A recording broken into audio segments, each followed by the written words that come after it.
আসসালামু আলাইকুম। অনেকে বুঝতেছেন না যে ফিউচার সিগন্যাল গুলো কিভাবে নেবেন। তো এই জন্য ভিডিও মেক করে দিতে হচ্ছে আপনাদের। তো একটা জিনিস ফলো রাখবেন সব সময়, দেখায় দিই। আহ এই জিনিসগুলো সবসময় মনে রাখবেন। টেস্টিং পারপাসে এটা দিচ্ছি, এটা অবশ্যই আপনারা কেউ ট্রেড নেবেন না আবার।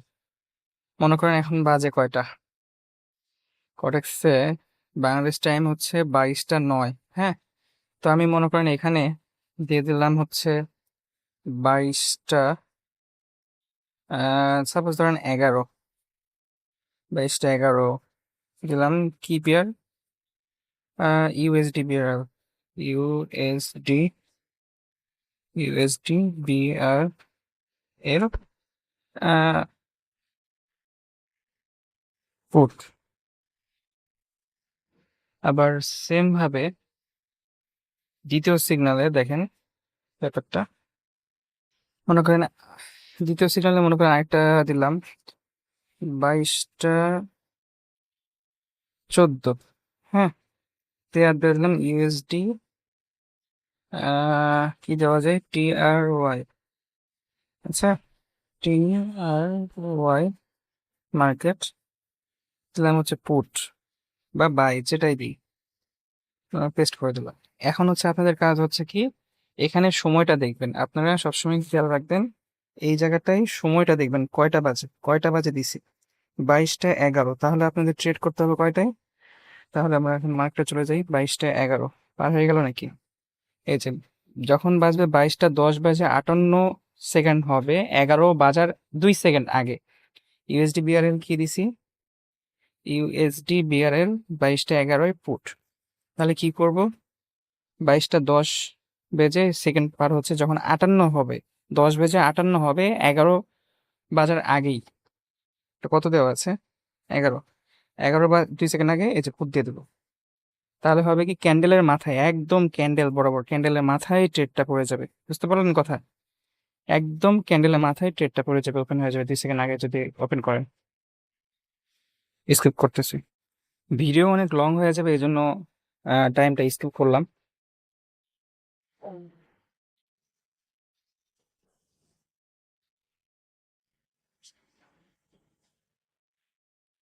এই যে দেখেন, এটা উইন হবে। রেজাল্ট দেয় না কেন? এর জন্য ভিডিও বানাতে চাই না, ভিডিও বানাতে গেলে কোনো একটা ঝামেলায় পড়ে যায়। কি ব্যাপার,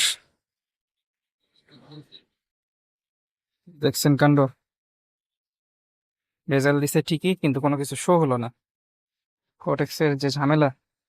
আচ্ছা, তারপর সিগন্যাল ছিল কয়টায়? দিতেছি, আমি চাচ্ছি একটা লস হোক। লস হলে এমটিজিটা কি সেটা আপনাদেরকে দেখাতে পারতাম। 22টা 14তে ইউএসডি টিআরওয়াই হচ্ছে পুট। আচ্ছা, 22টা 14, তাহলে আমরা কি করব, 22টা 13 বাজে 58 সেকেন্ড যখন হবে, এই সময়টার জন্য আমরা অপেক্ষা করবো। তো এখন সার্চ দিয়ে নেই ইউএসডি টিআর ওয়াই, দেখি আমার একটা লস গেলে আমার সুবিধা হতো আপনাদের এমটিজির ব্যাপারে বোঝানোর জন্য। এই যে 22টা 13 বেজে গেছে, দেখছেন উপরের টাইমটা? টাইম সবসময় ফলো রাখবেন হচ্ছে এই জায়গায়, এই জায়গায়, এই যে, বুঝলেন? আর সবসময় মেক শিওর করবেন যে আপনার টাইম জোনটা ঠিক আছে কিনা, যে OTC 6 যখন যেই টাইম দেবো সেই টাইম সেট করবেন। তো এখন 22টা 14তে আপনার আমাদের পুট সিগন্যাল ছিল হচ্ছে ইউএসডি টিআরওয়াই। আল্লাহ, এটা যেন লস হয়। অ্যামাউন্টটা কমাইয়ে দিই, যত লসই খাইতেছি, $1 দিই। ভিডিও বানানোর সময় বড় অ্যামাউন্ট দিলে ভিডিও বানাবো না আপনাদেরকে বোঝাবো, এটা মাথায় কাজ করানোর সময় লস হয়ে যায়। সেই জন্য অ্যামাউন্ট কমিয়ে দিলাম। দেখেন 13 বেজে যখন 58 সেকেন্ড হবে তখনই আমি পুট একটা মেরে দেবো। ঠিক আছে, একটা পুট দিয়ে দিলাম। যাক, বুঝলেন? 14 বাজার 2 সেকেন্ড আগে দিবেন। 22টা 14তে সিগন্যাল ছিল না? ঠিক 22টা 14তে আমার এন্ট্রি ওকে। দেখেন 22টা 14তে আমার এন্ট্রি ওকে।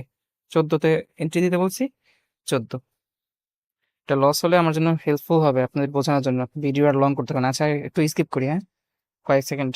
যাক, লাস্টের দিকে আবার ভিডিও অন করে দিতেছি। এই যে ভিডিও অন করে দিলাম, এটা লস। তখন আপনারা করবে কি, ডবল অ্যামাউন্ট দিয়ে সেম ডিরেকশনে আরেকটা মেরে দেবেন। বুঝছেন? এটা হচ্ছে এমটিজি। যখন 22টা 14তে পুট দিছিলাম, 22টা 14তে পুট হয় নাই, তখন হয়েছে কি বাইরে গেছে। তো এমটিজি করবো কিভাবে? ডবল অ্যামাউন্ট দিয়ে সেম ডিরেকশনে আরেকটা দিয়ে দেবো। এটাকে বলা হয় এমটিজি বা মার্টিঙ্গেল। তো ওয়ান স্টেপ মার্টিঙ্গেল সবসময় ফলো রাখবেন, বেশি করবেন না। আর মার্টিঙ্গেলে বেশি দরকারও পড়ে না। এটা অনেক সময় ওটিসি মার্কেট, তো ওটিসি মার্কেটের ভরসা নাই। আচ্ছা, যাই হোক, অনেক কথা বললাম, বকবক করলাম। ভিডিও বেশি লং হয়ে গেলে আপনারা দেখবেন না, সেটা জানি। এজন্য এখানে ভিডিওটা শেষ করলাম। এটাও প্রফিট হয়ে যাবে আশা করি। এই যে ডাউনে চলে আসছে, প্রফিট হয়ে যাবে। রেখে দিই, হ্যাঁ। বাই। অনেকে আবার বলবে যে ভাই লস হয়েছে এই জন্য স্কিপ করছেন। দেখেন প্রফিট, এমটিজি মার্টিঙ্গেলে কিন্তু প্রফিট হয়ে গেছে। বুঝলেন ব্যাপারটা? আর অবশ্যই খেয়াল রাখবেন, মার্কেট যখন গ্যাপ আপ মারবে অথবা 80%-এর নিচে যদি প্রফিট পার্সেন্টেজ দেয়, অবশ্যই ট্রেড অ্যাভয়েড করবেন। ঠিক আছে। এই যে, আরে ভাই কি হইলো রাত্রেবেলা, কি সমস্যা? রেজাল্ট দেয় না কেন? আচ্ছা যাই হোক, বুঝতে পারলেন তো? তো এইভাবে কাজ করা শুরু করেন। আর যদি কারো কোনো ডাউট থাকে, অবশ্যই আমার ইনবক্সে বলবেন যে কি সমস্যা। অবশ্যই আমি সেটা সলভ করার চেষ্টা করব।